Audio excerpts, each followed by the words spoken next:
కథ పేరు సుందరమ్మ మజాక. 80 ఏళ్ల సుందరమ్మకు భర్త చనిపోయి 2 ఏళ్ళు అవుతుంది. ఆ దిగులేమీ ఆమెకి తెలియకుండా కొడుకు కోడలు ఆమెని కాలు కింద పెట్టనివ్వకుండా కళ్ళల్లో పెట్టుకుని చూసుకుంటున్నారు. ఓ రోజు సుందరమ్మ కొడుకు ఆమె దగ్గరికి వచ్చి, అమ్మా, నీకు ఈ మధ్యన మతిమరుపు ఎక్కువవుతున్నట్లుంది. ప్రతి దానికి మందులు తెగవాడుతున్నావు కదా, వాటి ప్రభావమో ఏమో. డబ్బులు చేయను ఎక్కడ పెడితే అక్కడ పెట్టేస్తున్నావు అంటూ టీవీ మీద పెట్టిన గొలుసు తీసుకొచ్చి వాళ్ళమ్మ చేతికి ఇచ్చాడు.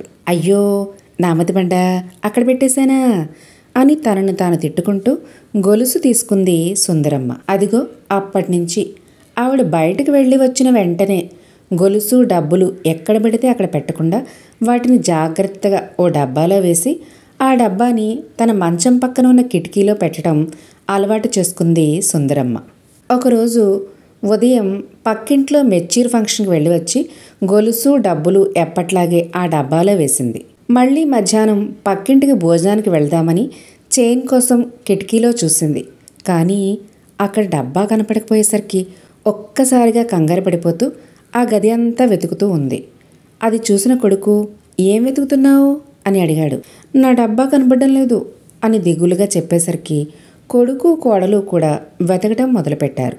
కాసేపటికి సుందరమ్మ, ఆ డబ్బా సంగతి నేను చూసుకుంటాను, కానీ ఇప్పటికే లేట్ అయింది, మీరిద్దరూ భోజనానికి వెళ్ళిరండి అని వాళ్లను ఫంక్షన్కి పంపించేసింది. పెరట్లో బట్టలు ఉతుకుతున్న పని మనిషి పేరమ్మ దగ్గరికి వెళ్ళి, ఏమే, నా డబ్బా ఏమైనా చూసావా అని అడిగింది సుందరమ్మ. లేదమ్మగోరు, అందులో ఏమైనా విలువైన ఉన్నాయా అనుమానంగా అడిగింది పేరమ్మ. అవును, అందులో చాలా విలువైనవి ఉన్నాయి. అది నా మందుల డబ్బా. షుగర్ టాబ్లెట్ వేసుకుని పక్కింటికి భోజనానికి వెళ్దాం అనుకున్నాను. మా వాళ్ళు నాకు ఇవాళ పర్మిషన్ ఇచ్చేశారు, ఫంక్షన్లో పెట్టిన స్వీట్స్ అన్నీ ఈ ఒక్కసారికి తినచ్చు అని. తీరా చూస్తే మందుల డబ్బా కనపడడం లేదు. పైగా ఆ మందులు ఇక్కడ ఎక్కడా దొరకవు. టౌన్లో ఆ హాస్పిటల్ మందుల షాపులోనే దొరుకుతాయి అంది దిగులుగా. ఒక పని చేయండి అమ్మా, మందులు వేసుకున్నాను, తర్వాత డబ్బా కనపడడం లేదని మీ అబ్బాయికి చెప్పి భోజనానికి వెళ్ళి హ్యాపీగా స్వీట్స్ ఓ పట్టు పట్టరండి. మళ్ళీ అవకాశం ఎప్పుడూ రాదు అంది పేరమ్మ. అది కాదే, ఈ పూటకి మందులు వేసుకోకపోయినా పర్వాలేదు, కానీ తినడానికి పళ్ళు ఉండాలి కదా. నా పళ్ళ సెట్టు ఆ డబ్బాలోనే ఉంది, అది సంగతి అన్నట్టుగా చెప్పింది సుందరమ్మ.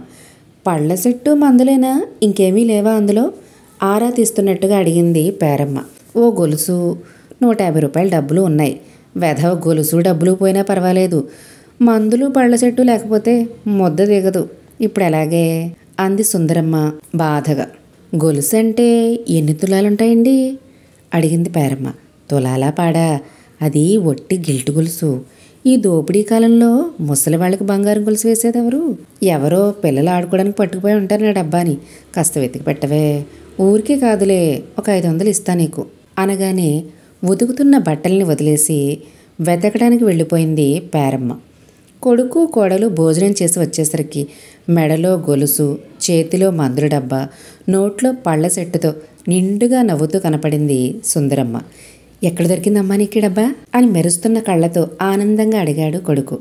ఇంకెవరు, దొంగ మన పేరమ్మే తీసుకొచ్చింది అంది పళ్ళు కొరుకుతూ. అది దొంగ నీకెలా తెలుసు అడిగాడు అనుమానంగా కొడుకు. మనం ఇల్లంతా పీకి పందిరేసి వెతుకుతూ ఉంటే అది మాత్రం ఏమీ పట్టనట్టు కామ్గా బట్టలు ఉతుకుతూ కూర్చుంది. అప్పుడే దాని మీద అనుమానం వచ్చింది. అందుకే మిమ్మల్ని భోజనానికి పంపించేసి ఆ డబ్బాలు విలువైన ఏమీ లేవు, ఒట్టి మందులే అని దానికి చెప్పాను. పైగా వెతికి పెడితే 500 ఇస్తాను అన్నాను. అందులో ఉన్నది నకిలీ గొలుసు, ఇక డబ్బులు కూడా 150 అని చెప్పేసరికి ఆ డబ్బాని తిరిగి ఇచ్చేస్తే కనీసం 500 దక్కుతాయని అనుకుని పక్క వీధిలో దొరికింది అమ్మగారు అని తీసుకొచ్చి ఇచ్చేసింది. 10 తులాలు గొలుసుపోతుంటే చూస్తూ ఊరుకుంటానా? సుందరమ్మ మజాక. మందులు ఎన్ని మింగినా నా బుర్రకి ఏం కాలేదు చూసావా? నా బ్రెయిన్ బాగానే పనిచేస్తుందా లేదా, ఏమంటావు అని కొడుకుని చూస్తూ నవ్వింది సుందరమ్మ.